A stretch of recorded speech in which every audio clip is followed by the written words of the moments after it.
Mi hermano me robó el auto. Mis padres me culparon. Dije la verdad. Ahora él y mi padre están en prisión. Mis padres me enviaron a prisión. Después de que mi hermano robara y estrellara mi coche, exclamaron, no podemos permitir que la vida de tu hermano se arruine. Así que le conté todo a la policía. Ahora, tanto mi hermano como mi padre están encerrados. Bajo el cielo helado de la noche de diciembre, contemplé la imagen de mi querido todoterreno estrellándose contra un poste de teléfono. La nieve comenzó a cubrir la carrocería del coche, y las decoraciones cromadas brillaban fríamente, como el hielo. Esta escena parecía presagiar el inminente colapso de nuestra familia. Sin embargo, para contar esta historia, debo comenzar mucho antes.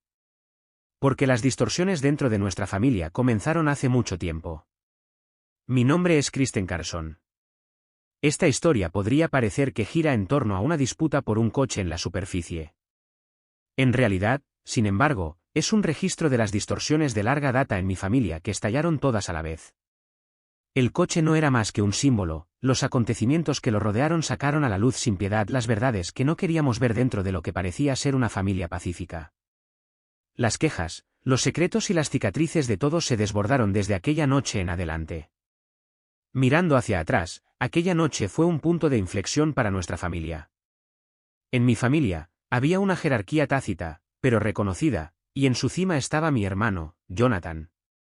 Desde su nacimiento, Jonathan recibió todo el afecto de nuestros padres. Su llegada fue un milagro para mis padres, que habían luchado contra la infertilidad. Sin embargo, cuando yo nací inesperadamente un año después, la alegría de mis padres no fue tan profunda como lo había sido. Como mi abuela me confió más tarde, tu madre quería un niño. Dijo que después de que Jonathan naciera, su deseo se había cumplido. Tú fuiste un regalo inesperado. Este regalo inesperado siguió siendo tratado como un extra. Todo lo que Jonathan quería se le daba. Sus fracasos eran perdonados, e incluso sus acciones violentas eran descartadas con una risa porque los chicos siempre serán chicos. Los problemas relacionados con Jonathan y nuestra familia siempre eran barridos bajo la alfombra por razones especiales, pero si yo hacía lo mismo, me regañaban inmediatamente. Uno de mis primeros recuerdos es de una muñeca que recibí en mi 5º cumpleaños. Recuerdo vívidamente el día en que Jonathan rompió la muñeca que yo había apreciado y exhibido. Tu hermano solo tenía curiosidad, dijo mi madre, restando importancia a mis lágrimas. Es culpa tuya por no cuidar tus cosas. Esas situaciones irrazonables eran mi realidad cotidiana. Mis posesiones también eran de Jonathan, mis libros, mis juguetes, mi tiempo, todo me lo quitaban con el pretexto de por el bien de mi hermano. Sin embargo, de niña, quería creer que mi familia me amaba. De lo contrario, la realidad cotidiana era simplemente demasiado triste. Incluso en la escuela, no podía escapar de la influencia de Jonathan. Él era atlético y popular, mientras que yo era una estudiante tranquila que a menudo pasaba tiempo en la biblioteca.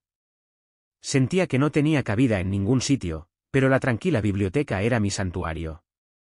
Sin embargo, siempre mantuve las mejores calificaciones. Tal vez era un intento desesperado por ser reconocida. Esperaba que, al ser especial de alguna manera, mi familia finalmente me viera. Kristen, ¿por qué no puedes ser como tu hermano?, decía a menudo mi padre. Jonathan es proactivo. Le cae bien a todo el mundo. ¿Pero tú? Sus palabras se apagaban, pero el significado estaba claro. Por mucho que lo intentara, la sombra de Jonathan nunca se desvanecía. Nuestros padres trataban estas situaciones como si fueran la norma porque es tu hermano, porque somos familia. Estas palabras reprimían constantemente mis sentimientos. Se consideraba la norma en nuestra familia, y nadie la cuestionaba. Por mucho que me resistiera internamente, la atmósfera que no me permitía alzar la voz estaba siempre presente. Y poco a poco, me di cuenta de que en esta familia, yo solo existía. En mi 18º cumpleaños, me fui de casa con una pequeña bolsa. Salí de la casa antes del amanecer, y extrañamente, sentí una sensación de alivio cuando cerré suavemente la puerta de la casa. Sentí como si me hubiera liberado de la abrumadora presión que me había aplastado.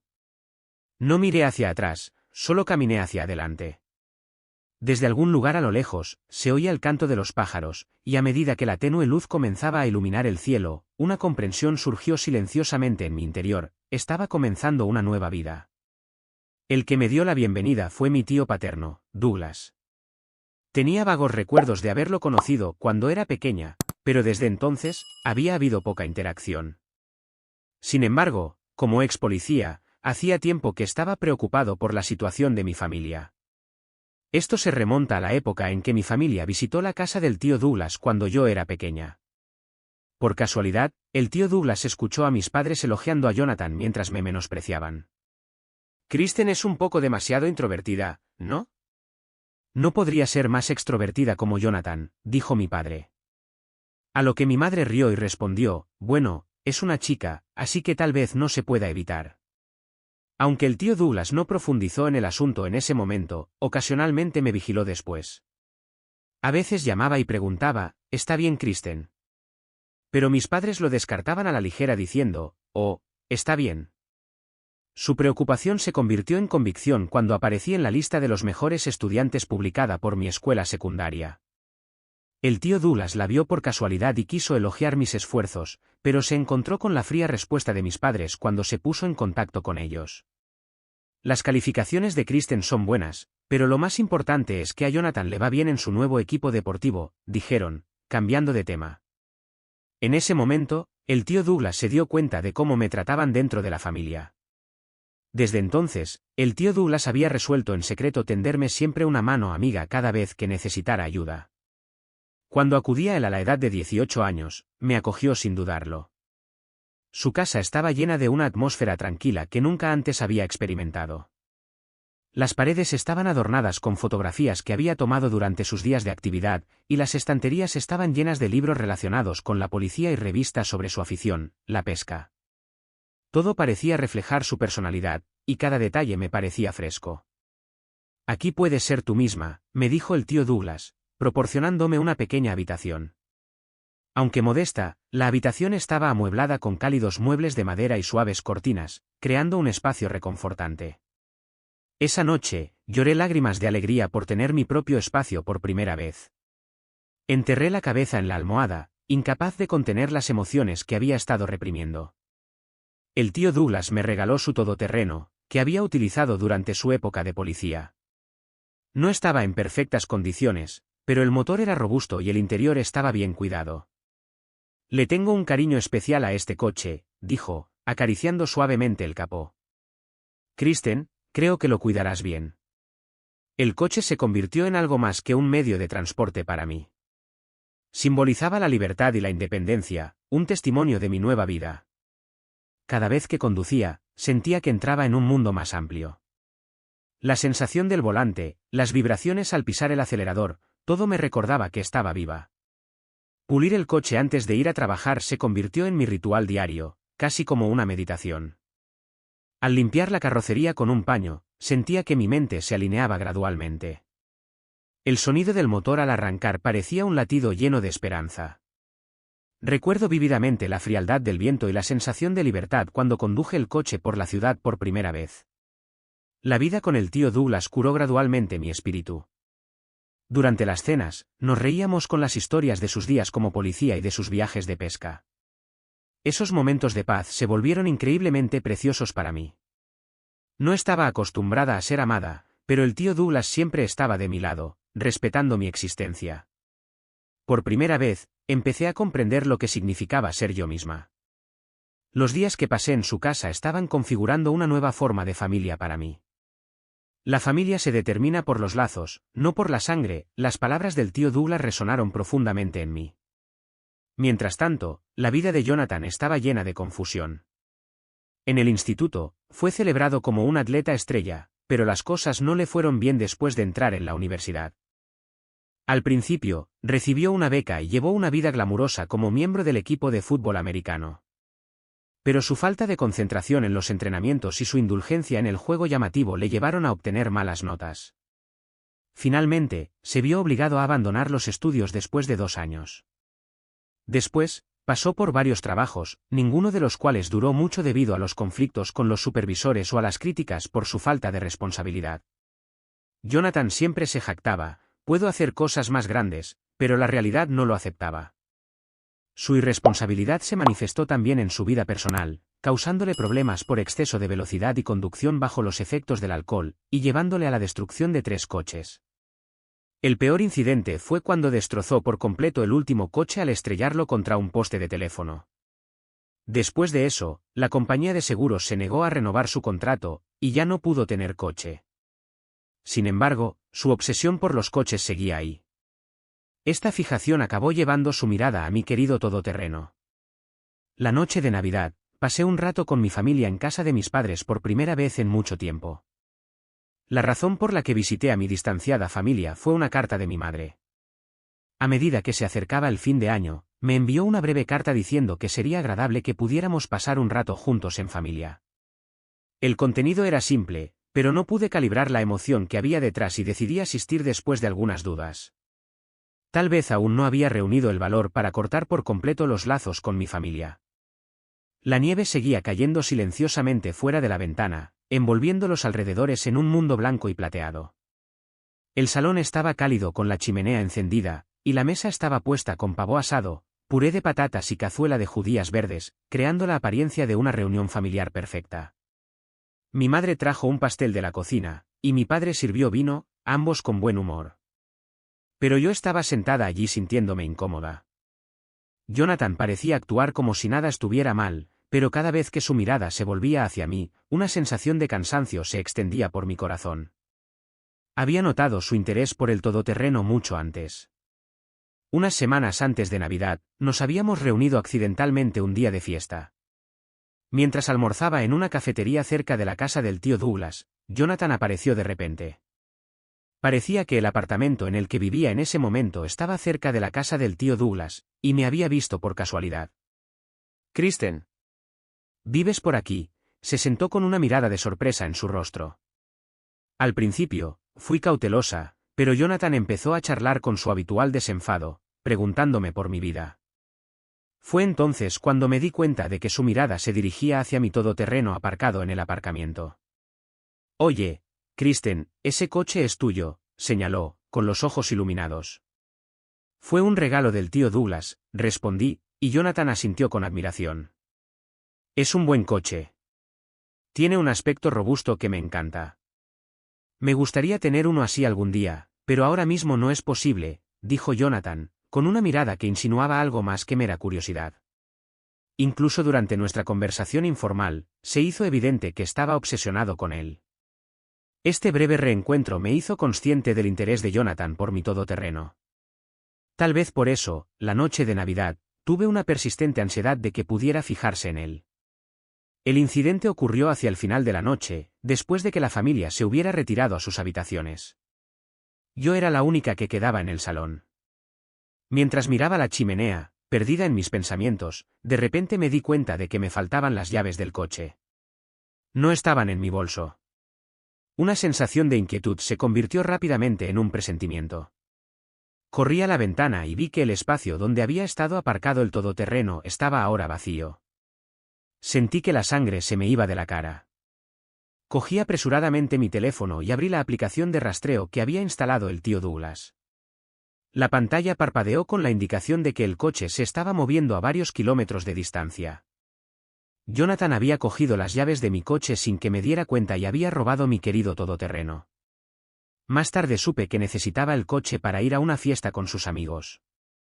¿Por qué haría algo así? Porque ni siquiera le pediría prestado el coche a otra persona, sino que utilizaría el mío sin permiso, me daba vueltas por la cabeza. Pero antes de que pudiera buscar respuestas a estas preguntas, la necesidad de recuperar el coche se apoderó de mí. Y, como temía, bajo la influencia del alcohol, Jonathan perdió el control del coche y se estrelló en la carretera helada. Tomé un taxi hasta el lugar del accidente, donde encontré el todoterreno estrellado contra un poste de teléfono y a Jonathan siendo conducido por la policía, todavía borracho. Ver esa imagen me apretó el corazón. El coche que me había regalado el tío Douglas era muy valioso para mí. Y lo que es más importante, era un símbolo de mi libertad, y verlo destruido de esa manera era insoportable. Sin embargo, lo que más me impactó fue la reacción de mis padres. Habían llegado al lugar del accidente antes que yo y estaban intentando mentir a los agentes de policía, diciendo que el coche pertenecía a nuestra hija, que ella conducía y que nuestro hijo solo estaba involucrado en el accidente. El motivo estaba claro, estaban dispuestos a sacrificarme para proteger a su hijo. Mi hija, Kristen, conducía, explicó mi madre temblorosamente a la gente. Se asustó un poco. Vinimos a ayudarla. En ese momento, sentí como si mi sangre se hubiera convertido en hielo. La distorsión familiar que había percibido vagamente hasta ahora era claramente evidente.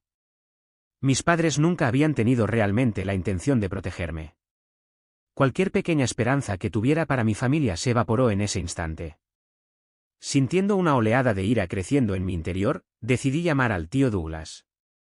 Respondió inmediatamente y al enterarse de mi situación, dijo que vendría enseguida. Sabiendo que el tío Douglas tenía contactos con la policía, esperaba que su llegada ayudara a estabilizar la situación. Después de un rato, el tío Douglas llegó al lugar del accidente. Como ex policía, evaluó la situación con calma y habló rápidamente con los agentes. Uno de los agentes presentes resultó ser un antiguo colega suyo.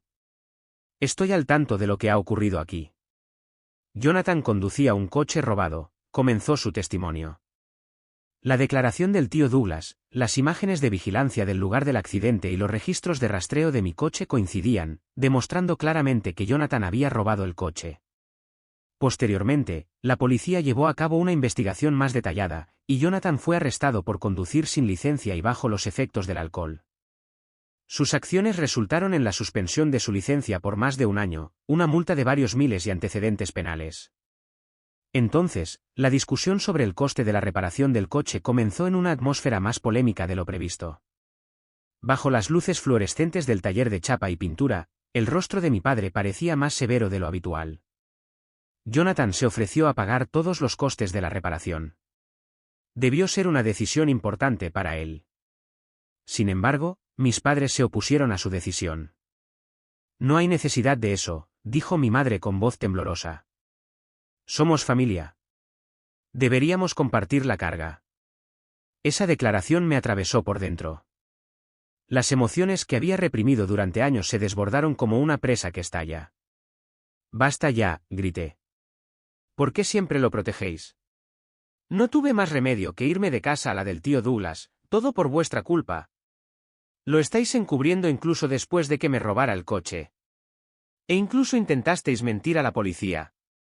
Y ahora, cuando por fin está intentando asumir su responsabilidad, seguís interfiriendo. ¿Qué tiene esto de familia? El taller se quedó en silencio. En ese momento, un cliente que esperaba las reparaciones murmuró en voz baja: Dios mío, padres típicos que obstaculizan el crecimiento de sus hijos. Ese comentario hizo que mi padre perdiera el control. Atacó al desconocido, identificado más tarde como Michael Faise, con una agresión desenfrenada. Los puños de mi padre golpearon sin piedad la cara de Michael, estrellándolo contra la pared. Me quedé paralizada de miedo. Las tendencias violentas que mi padre había mostrado en casa estaban ahora expuestas al mundo exterior. Mientras el personal llamaba a la policía, mi padre, presa del pánico, dejó a mi madre atrás y huyó. Tras ser detenido durante varias semanas, fue puesto en libertad. Durante su detención, se le ordenó someterse a un programa obligatorio de control de la ira. El programa incluía terapia cognitivo-conductual y terapia de grupo, y definitivamente cambió la condición de mi padre. Mientras tanto, Jonathan también pagó un alto precio. Se enfrentó a antecedentes penales, pagó fuertes multas y recibió la suspensión de su permiso de conducir por más de un año. Esta serie de experiencias pareció tener un impacto significativo en él. Se convirtió en una persona que intentaba activamente enmendar nuestra relación. Se puso en contacto conmigo casi semanalmente, reflexionando profundamente sobre sus acciones pasadas y pidiéndome disculpas repetidamente. Sin embargo, su relación con nuestro padre no mejoró. En cambio, la distancia entre ellos no hizo más que aumentar. En particular, sus antecedentes penales compartidos parecían alejarlos aún más. El cambio más impactante fue la transformación de mi madre. Tras los arrestos de mi hermano y mi padre, se convirtió en una persona diferente. Su actitud hacia mí se volvió fría y su ira se intensificó. Empezó a culparme de todo, y sus palabras eran hirientes. Si le hubieras prestado el coche desde el principio, nada de esto habría ocurrido, Kristen. Has destruido nuestra familia. ¿Estás satisfecha con arruinar nuestra reputación? Cada una de estas acusaciones me hirió profundamente. Finalmente, decidí cortar por completo mi relación con ella. Ya no quería aceptar sus hirientes palabras. Mis sentimientos por mi madre se enfriaron, y crucé una línea que nunca podría deshacer. Mis abuelos, que se habían enterado de toda la historia por el tío Douglas, reaccionaron de una manera que nadie esperaba. Tomaron la severa decisión de desheredar a mis padres. Aquellos que deberían proteger a la familia, pero en cambio la rompen, no merecen nuestra confianza ni nuestro patrimonio, declaró mi abuelo, hiriendo profundamente el corazón de mis padres. Esta decisión cambió fundamentalmente la vida de mis padres. Sin la herencia de mis abuelos, mis padres perdieron la comodidad financiera que daban por sentada. Habían confiado en la riqueza y los bienes previstos para mantener su lujoso estilo de vida. Sin embargo, sin esa base, sus vidas se transformaron. Se vieron obligados a renunciar a sus lujos y a adaptarse a un estilo de vida más modesto. Así, mis padres comenzaron a sentir duramente las consecuencias de sus acciones pasadas. Más tarde, cuando mis abuelos se acercaron a mí para hablar de la herencia, me tomé mi tiempo para considerarlo. Dado que el dinero fue uno de los factores que rompieron mi familia, quiero evaluar detenidamente cómo viviré mi futuro. Jonathan y yo nos vemos ahora una vez al mes. Y sabiendo que está trabajando sinceramente en su rehabilitación, puedo ver su crecimiento. Participa en un programa de tratamiento de la dependencia del alcohol y ha encontrado un empleo estable. Verlo desplazarse en bicicleta es inimaginable desde su antiguo comportamiento arrogante. Me avergüenzo de mi pasado, admite, aceptando sus errores e intentando seguir adelante. Nuestra relación se está reconstruyendo lentamente a un ritmo suave. Mientras tanto, mi padre también ha comenzado a enfrentarse a sus emociones. Participa activamente en sesiones para el control de la ira, profundizando en las raíces de sus tendencias violentas, reflexionando gradualmente sobre sus acciones pasadas y mostrando signos de remordimiento. Sin embargo, mi relación con mi madre sigue congelada. A veces siento el deseo de enmendar nuestra relación, pero cada vez sus palabras resuenan en mi mente, y elijo mantener la distancia. Las cicatrices del pasado no se curan fácilmente. Ante las dificultades financieras, mis padres han tenido que revisar significativamente su anterior estilo de vida. Mi madre comenzó un trabajo a tiempo parcial, y mi padre ahora hace turnos extra los fines de semana para complementar sus ingresos. Es doloroso verlos luchar, pero al mismo tiempo, esta experiencia parece estar enseñándoles humildad. Mientras mantengo la distancia, sigo observando sus cambios. Mi madre me ha enviado correos electrónicos disculpándose, pero aún no he respondido, ni tengo prisa por hacerlo. Mi padre completó su programa de control de la ira y ahora participa en actividades de voluntariado en la comunidad los fines de semana. Esto fue recomendado por su consejero como una forma de controlar su ira. Su ayuda en el entrenamiento deportivo de los jóvenes ha borrado por completo su anterior comportamiento intimidatorio. Su expresión ahora muestra cierta calma y sentido de la responsabilidad, haciéndolo parecer una persona diferente a la de antes. El acuerdo con el señor Faise, que fue víctima de la violencia de mi padre, también se ha resuelto. Mis padres siguen pagando una indemnización, que se ha convertido en una importante carga financiera, pero parece ser una expiación necesaria. Aunque sus esfuerzos por cumplir con sus responsabilidades pasadas son encomiables, recuperar la confianza no es algo que pueda ocurrir inmediatamente. Los lazos familiares a veces pueden ser una fuerza poderosa que nos une, pero también pueden ser cadenas que nos atan. Sin embargo, he aprendido que tener el coraje de romper esas cadenas puede allanar el camino hacia un nuevo futuro. El tío Douglas me enseñó que la gente puede cambiar, pero el proceso de cambio no siempre es cómodo. Puede ser doloroso y a menudo requiere sacrificios significativos. Sabiendo esto, quiero vivir mi vida no para satisfacer las expectativas de los demás, sino para mí misma. No sé cómo será el panorama el próximo año por estas fechas.